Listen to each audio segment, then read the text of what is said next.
falar, já li, mas muito pouco. Meu conhecimento é muito pouco em relação ao cordel. Tem um colega que faz cordel e tem uma técnica toda especial para isso, né? Mas eu não domino. A literatura de cordel é uma cultura, entendeu? É uma cultura muito importante. Literatura de cordel, eu não conheço, eu escuto falar. Só?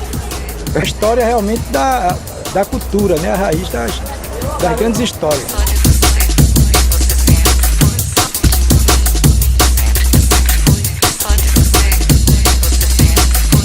Pois é, boa noite Pernambuco, boa noite Brasil. Está começando mais um Liberdade de Expressão aqui na TV Pernambuco. Eu quero aproveitar para mandar um abraço todo especial para Petrolina, para Caruaru, para Arco Verde, para Serra Talhada, para toda a região metropolitana do Grande Recife, para você especialmente que está sintonizado com a gente em todo o Pernambuco e todo o Brasil. Bem, hoje estamos trazendo um tema, nordestinos contadores de história. E claro, você pode participar pelo nosso blog ou nosso telefone e também interagir com a gente.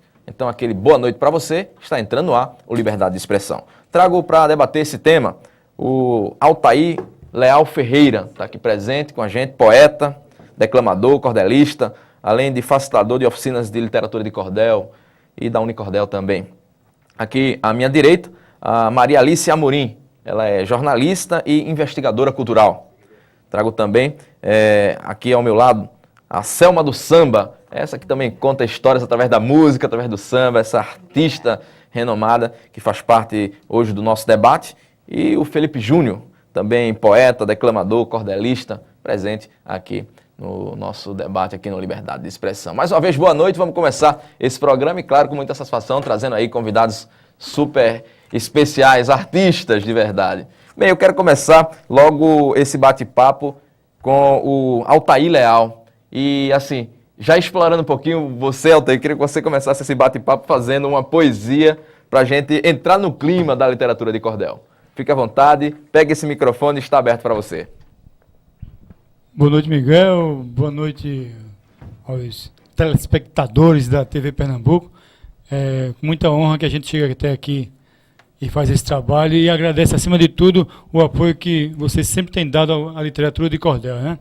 Boa noite a todos e eu vou falar sobre um cordel aqui que não chega bem a ser um cordel. O cordel é aquele que tem métrica, tem rima e tem oração. É mais uma poesia, mas ela está tão atual, né, que eu vou declamar assim, uns 3 textos dela só, que diz mais ou menos assim, que vocês vão saber do que falo. Esse mosquito da dengue é um mosquito arretado. Onde tem água parada, ele não fica parado, logo começa a dançar. Se você for espiar, vê bastante martelinho, bicho de nome esquisito, o Aedes aegypti, mosquito, pica também seu vizinho.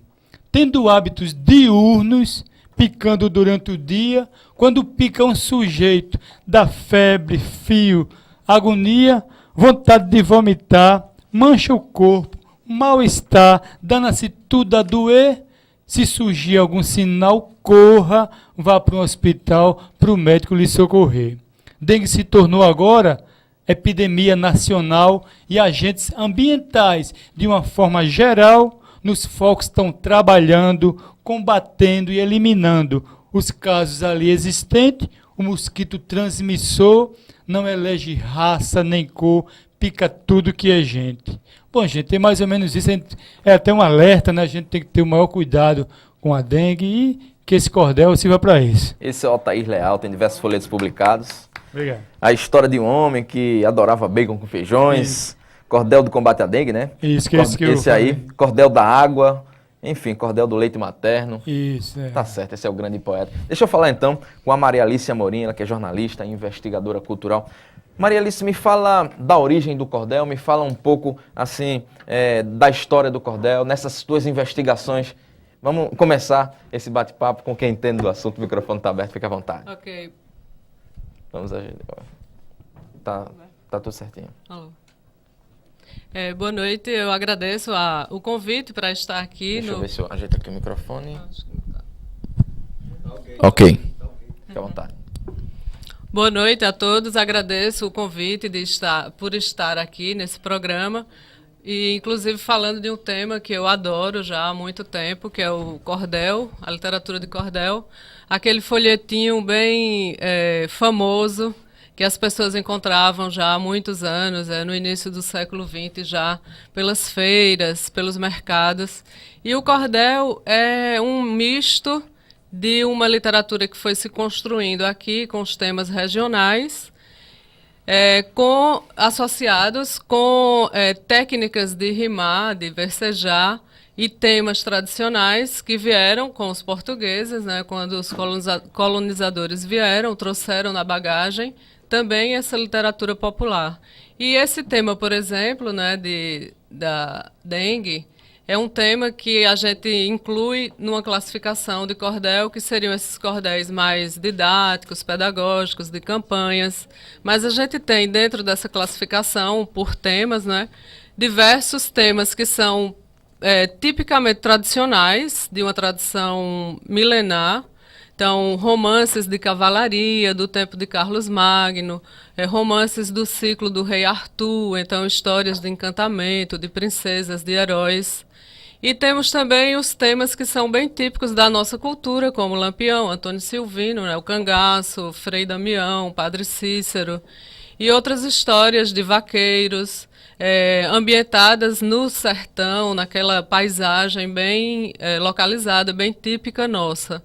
Mas o importante é a gente perceber que essa literatura traz uma tradição e, ao mesmo tempo, adaptações, porque se ela não se adaptasse aos nossos temas, à nossa realidade, ela deixaria de existir e passaria a ser apenas um objeto de museu.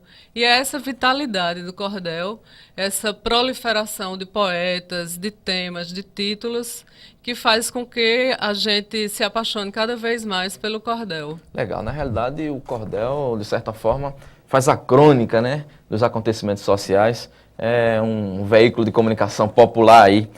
Uma coisa assim, para a gente começar a incendiar esse bate-papo aqui, eu queria colocar para os quatro debatedores, a questão do cordel hoje ter, não só o cordel, mas a literatura popular, a poesia popular, está tomando um fôlego muito grande aqui em Recife, muitos encontros de poesia, enfim, a que vocês atribuem, e aí eu queria a opinião dos quatro, inclusive da nossa querida Selma do Samba, essa sambista, que sempre está atenta aos movimentos culturais, em relação a essa efervescência da literatura do cordel, da poesia popular. Vamos começar então com o nosso Felipe Júnior, que é poeta. Daqui a pouco eu vou pedir para você recitar uma poesia aqui também. Ótimo, Miguel. Bom dia a todos, bom dia Pernambuco. Eu vejo também essa questão dessa efervescência cultural, né? E principalmente trazendo para a União dos Cordelistas de Pernambuco, né? É um grupo que há 3 anos vem agindo com protagonismo diretamente ligado pela educação, por essa questão de recitais, de oficinas da literatura de cordel, né? Eu pensaria hoje que Pernambuco vive um momento extrapolante, digamos assim, pela questão da cultura, né? Uma força muito grande cultural vindo tanto dos poetas populares como dos poetas marginais, né? Os chamados poetas urbanos, que não tem tanto uma ligação com a métrica, com a rima, né? Fica uma poesia, tem seus valores, mas uma poesia mais livre, versos livres, versos brancos, né? Eu vejo também essa questão, não sei o que os colegas acham, mas Pernambuco hoje, com certeza, vive um dos melhores momentos na questão cultural. Fica à vontade, o microfone está aberto. É importante a gente ressaltar que existem alguns elementos, alguns aspectos da contemporaneidade que são bem interessantes nessa efervescência. Por exemplo, existe toda uma mídia ou toda um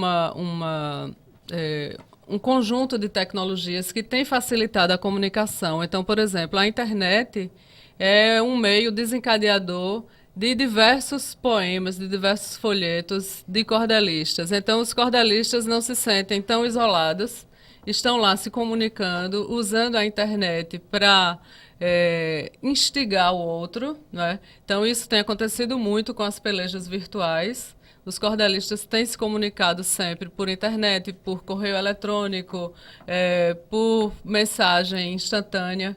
E isso tem resultado em quê? Em folhetos, que depois eles fazem questão de publicar no formato tradicional e depois se reunir e organizar recitais de poesia. Então, essa questão da oralidade, ela tem sido bastante auxiliada, digamos assim, por todo um conjunto de tecnologias de comunicação, né, que tem facilitado. Então, isso eu acho que é bem importante, sobretudo porque a literatura de cordel, mesmo ela sendo escrita, impressa, ela vem de uma matriz oral. Então, o fato de você estar recitando, declamando, você está apenas fazendo o que realmente ela tem de mais precioso em termos de comunicação, que é essa instantaneidade do verso. Então, você recita, canta, né? Faz como os jograis lá na Idade Média faziam, né?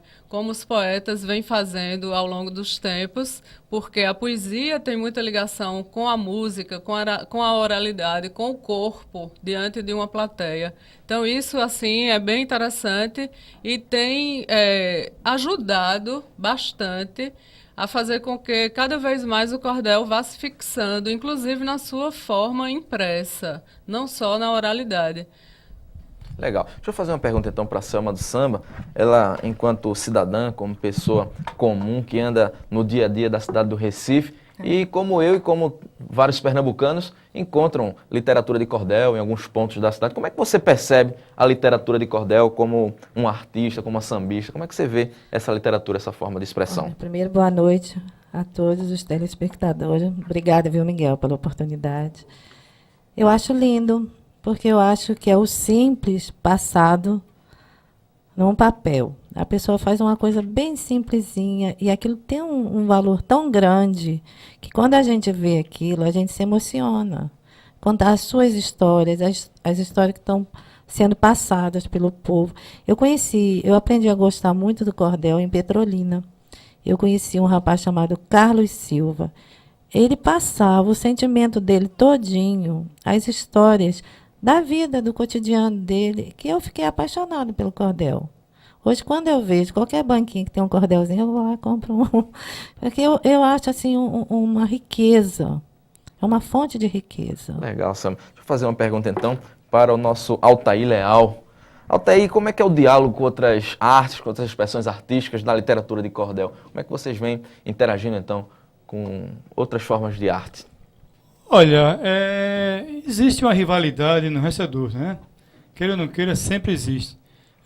Você fala assim, entre a poesia popular Não, eu falo entre as artes plásticas, o cinema. A gente convive como é que é esse diálogo? Bem, né? O cordel, tem alguma expressão, tem alguma tem coisa que pode apresentar, algum trabalho aí que foi feito? Por exemplo, a questão da internet, por exemplo, vocês têm usado. Como é que é esse diálogo? Agora, há uma união entre a arte plástica e a literatura de cordel. Certo. Você vê aí a xilogravura, né? Antigamente, os xilógrafos, eles faziam, os artistas plásticos, eu diria até assim, como Marcelo Soares, um grande artista plástico, né? Trabalha na área de xilogravura. Antigamente, eles faziam só para dar sentido àquela capa, né? Porque, eu não sei bem se querer entrar na área do historiador, mas parece que o peão ia comprar o cordel para o patrão, quando chegava lá ele esquecia e não sabia ler. Eu queria até, depois que a Maria Alice confirmasse ou não confirmasse. Então, começaram a colocar fotos de artistas, né? E depois foram colocando xilogravura, que o peão, quando chegava, via, disse, não, é aquele ali que tem o cachorro engolindo o gato. Entendeu? Então, a partir daí, foi começando até chegar o que é, hoje em dia, a arte plástica dentro da literatura de cordel. Agora, voltando a falar mais sobre a internet, por mais paradoxal que seja, a internet, ela, na verdade, ajudou muito o poeta, né? Porque os blogs, hoje em dia, a gente joga a poesia ali nos blogs e o mundo todo lê, né? No Orkut, eu tenho pessoas da Rússia, entendeu? Eu tenho uma moça que é apaixonada por cordel da Rússia, que eu sempre mando meus cordéis para ela, entendeu? Então, veja onde chegamos, né? Está lá em cima. E outra coisa, voltando a falar do Recife em si, a literatura popular ela cresceu muito, né, de um tempo para cá. Está na universidade, tem muitos universitários que estão fazendo literatura de cordel. É um cordel urbano, não resta dúvida, a não ser os casos dos sertanejos, né, que já traz toda aquela história do sertão. Mas é um cordel muito bem feito, de boa qualidade. A recitata, que é diria, um concurso que tem, né, de literatura popular e literatura moderna, está levando muita gente da literatura popular, que tem conseguido ganhar prêmios, né? Tem também o teatro, você vê, quase de 15 dias tem poetas declamando em teatro, né? Quem ajudou muito? Gessie Quirino, né? E também o Chico Pedrosa. Pessoas que estão fazendo que o outro vá ao teatro, escutar poesia. Porque escutar poesia não é todo mundo que aguenta. A própria Unicordel está fazendo a pessoa ir para o bar escutar poesia. Eu vejo coisa interessante. O cara quer ir para o bar para conversar.